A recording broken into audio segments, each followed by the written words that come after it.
O presidente Lula embarcou para a China na expectativa de selar acordos bilaterais com o principal parceiro comercial do país. Para falar mais sobre esse assunto, gentilmente nos atende o professor de Relações Internacionais e Direito Internacional da FMU, Manuel Furrella. Tudo bem, professor? Mais uma vez, uma honra receber o senhor aqui na Jovem Pan. Como vai? Bom dia. Bom, professor, ele sabe que a gente vem falando isso nos últimos meses, dependente de ideologias de países, é um mercado importantíssimo para o Brasil e para qualquer outro país. De que maneira a ida de um presidente pode ajudar no fechamento de acordos, principalmente em relação à iniciativa privada, não é, professor?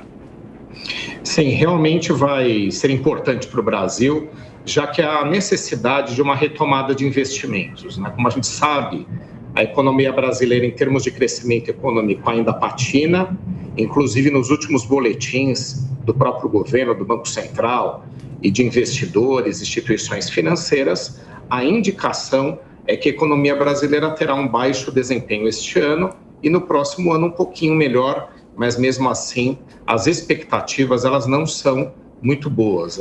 A gente acredita que é importante essa retomada de crescimento econômico, não somente por conta de geração de empregos, mas a gente sabe aí o desafio que os estados, o governo federal tem em relação ao aumento, uma necessidade de aumento de arrecadação por conta do arcabouço fiscal. Então, é fundamental essa visita à China, a China é a nossa maior importadora e também uma grande investidora que está buscando o maior protagonismo internacional. Então, eu acredito que se essa visita for bem trabalhada, nós temos chance de trazer aí grandes resultados. Pergunta de Luiz Felipe Dávila. Bom dia, professor Manuel. A visita à China tem dois grandes desafios. Primeiro, os chineses querem que o Brasil entre nessa onda dos investimentos que eles já estão fazendo em infraestrutura, né, no mundo inteiro, e quer que o Brasil seja mais um parceiro importante aí que tem interesse no capital chinês, né? Acho que esse é o primeiro bom desafio para trazer investimento e mobilizar a economia em áreas fundamentais como energia, saneamento, etc. Mas tem dois grandes desafios. O primeiro é a possibilidade de que o presidente Lula já aventou de se criar o comércio bilateral dos dois países baseado em yuan e tirar o dólar. Isso tem implicações gigantescas para os exportadores brasileiros, principalmente exportadores de soja, que tem que comprar os seus insumos em dólar. Então, se vai ter yuan, como é que vai comprar insumos fora quando não é uma moeda conversível, né? E o segundo ponto é se o Brasil vai dar algum sinal na questão da guerra da Ucrânia. Ou seja, é claro que China e Rússia estão muito mais aliados contra a Ucrânia e o Brasil está titubeando aí no meio. Então, como é que o senhor vê esses dois grandes desafios? O desafio, primeiro, da moeda e o desafio da política externa, se o Brasil vai ter um alinhamento mais forte com China e Rússia nesse momento. Realmente essa questão de utilização de moedas locais, né, mesmo que seja o yuan, e a gente sabe que é uma moeda importante por conta da China ser a segunda maior economia do mundo, né, não dá para a gente comparar muito com os outros cenários, mas eu acho que aqui também em termos regionais, quando nós tivemos aquela discussão também recente em relação a uma moeda única para o Mercosul, para facilitar as transações comerciais, principalmente com a Argentina, né? Havia uma expectativa. Há uma série de desafios, você acabou de apresentar aí um deles. Como uma série de outros insumos e outros fatores, né, de produção, eles são adquiridos e transacionados em dólar, nem em euros são, em dólar, né? Você tem aí um desafio para fazer essa estipulação aí mencionada. Mas acho que o principal ponto aí já é uma indicação de que a China, ao vir com uma proposta desse gênero, ela já também começa a querer um novo papel internacional, né? A China ela faz tudo com parcimônia, alguns dizem com lentidão, porque tudo que ela projeta é a longo prazo. O que ela é atualmente é um projeto de 43, 44 anos atrás, ainda com as visitas, né, dos ex-presidentes norte-americanos nos anos 70, para que fossem transferidos os parques industriais para a China. E a gente já vê que agora ela mudou dois papéis. Um, que ela está buscando um papel geopolítico internacional. A guerra da Ucrânia é o principal desafio que ela passa em grandes termos internacionais. E o outro é ter a sua moeda como uma moeda de maior conversibilidade no mundo todo. Eu acho que essa questão com o Brasil, apesar de ter pouca chance de evoluir, já é um indicativo de que ela quer começar a usar a sua moeda de uma outra forma. Então, acho que não é para agora, mas para um futuro próximo ter algo desse gênero, porque você pegou bem no ponto. Como os outros fatores de produção são conversíveis ainda em dólar e por muito tempo serão, é praticamente impossível a curto prazo seguir num projeto tão audacioso como fazer transações comerciais na moeda chinesa. Em relação à Ucrânia, o Brasil teve agora na última semana, há poucos dias atrás, uma informação que prejudicou um pouco o nosso papel nessa questão internacional, que foi a negativa da Ucrânia em aceitar a proposta brasileira de paz que envolvia a concessão pela Ucrânia da Crimeia. Nós fomos muito criticados pelo governo da Ucrânia por aquela proposta, já que para nós seria uma mera proposta de paz para tentar colaborar, mas não foi assim que os ucranianos viram. Então, acho que nessa visita em específico, mesmo o Brasil querendo levar uma proposta, querendo buscar uma articulação, eu acho que esse fator aí de poucos dias atrás deixa a gente um pouco diminuído no que a gente pode fazer em relação a esse assunto. Agora tem um ponto que é importantíssimo, O Brasil e outros líderes internacionais estão indo à China discutir Ucrânia e Rússia, e não propriamente a Moscou e a Kiev. Por quê? Porque o fiel da balança desse conflito é a China.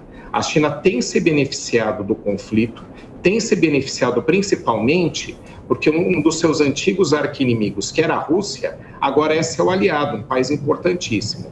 E também tem se beneficiado dos recursos naturais que a Rússia está exportando para a China e a preços muito mais baixos do que o mercado internacional. Então, é gás, é petróleo e também outros produtos, A Rússia, ela tem se notabilizado por exportação de matéria-prima e recursos naturais, então a China tem se beneficiado. O ponto só vai mudar quando a China acreditar que efetivamente esse conflito economicamente ele não é mais interessante. Aí ela tem o poder, como sendo a única grande economia que apoia a Rússia, de mudar o jogo. Então, mesmo o Brasil, no meu entendimento, estando aí com um papel secundário pelo que eu mencionei, de qualquer forma a discussão vai ocorrer no lugar certo, que é na China.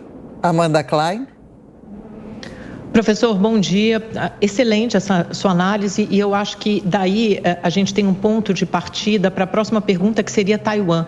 É economicamente interessante para a China manter esse conflito? De uma certa forma o senhor já responde, então a China não tem interesse em que esse conflito se defina neste momento, principalmente do jeito que as peças estão no tabuleiro, e a China vem intensificando seus exercícios militares próximos a Taiwan.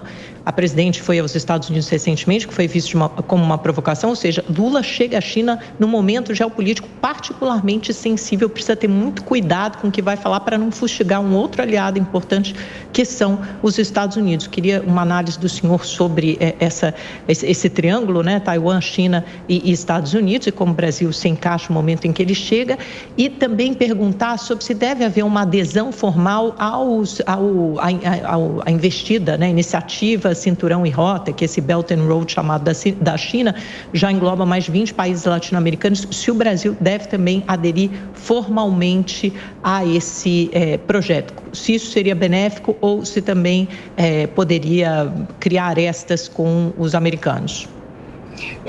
O caso de Taiwan continua sendo o principal de política externa chinesa. Lembrando aqui que Taiwan fez parte do território chinês, chamava-se Ilha de Formosa, até os anos 40 do século passado, quando houve a Revolução Comunista e o Mao Tse-tung chegou ao poder na China. Ali naquele momento, o governo chinês instalado, aquele que foi derrubado, acabou se aquartelando na maior ilha chinesa, que é a Ilha de Formosa, que agora a gente chama de Taiwan. Então, apesar de Taiwan não ser reconhecida pela maior parte dos países, então são pouquíssimos, e a própria ONU não reconhece Taiwan como um país, como um Estado, justamente por ter feito parte ali do território da China. Apesar disso, o fato é que a Taiwan opera como um país. Tem autonomia, independência, se articula internacionalmente, e tem até um caso aqui que é interessante.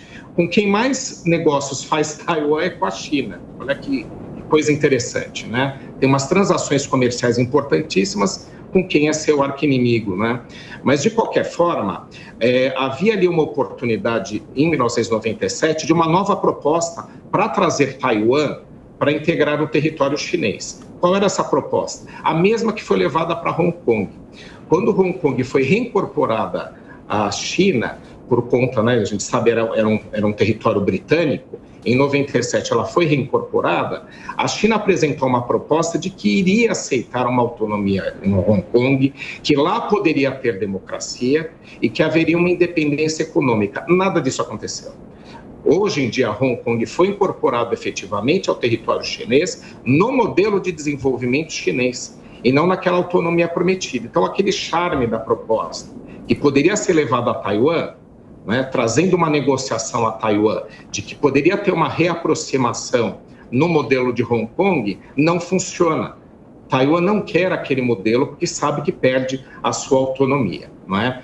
Então, Taiwan, ela agora fica numa situação que, apoiada pelos Estados Unidos, por conta ainda numa herança da Guerra Fria, ela era a contraposição à China comunista, era uma Taiwan capitalista se desenvolvendo com apoio americano, ela continua, infelizmente. Então, qualquer tipo de diálogo, de reincorporação de Taiwan, que vai ter que acontecer, né, porque não há sentido ela não fazer parte do território chinês, hoje em dia não funciona. Então, pelo menos em termos negociais, essa não é uma solução a ser encaminhada. O que traz qual problema? Que a única visão que a China tenha para trazer Taiwan de volta ao seu território seja propriamente uma intervenção militar. Aí o risco é enorme.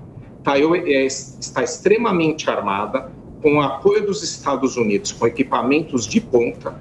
É um país riquíssimo, né? Não é propriamente um país como eu mencionei, mas é um território riquíssimo, com muitos recursos para enfrentar a China num embate. Obviamente que tem menos força militar, não dá para comparar a China, mas o meu ponto aqui qual é? Se houver um conflito, ele será muito mais sangrento e muito mais relevante do que nós temos agora entre Ucrânia e Rússia. Esse é um grande desafio.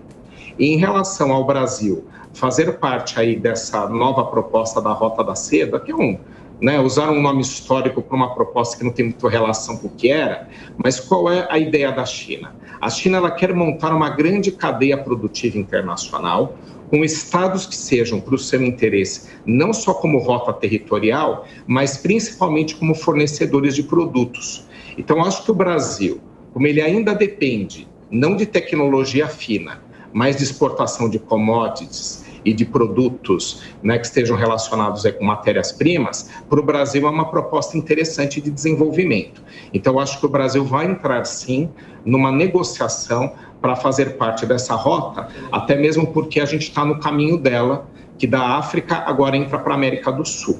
Então, eu acredito que, sim, a gente tem chance de caminhar com isso. Em termos de comércio internacional, repito, como o Brasil tem pautas importantes de produtos que fazem parte dessa lógica, eu acho que o Brasil poderia, sim, negociar e poderia tomar vantagem de crescimento econômico por conta disso.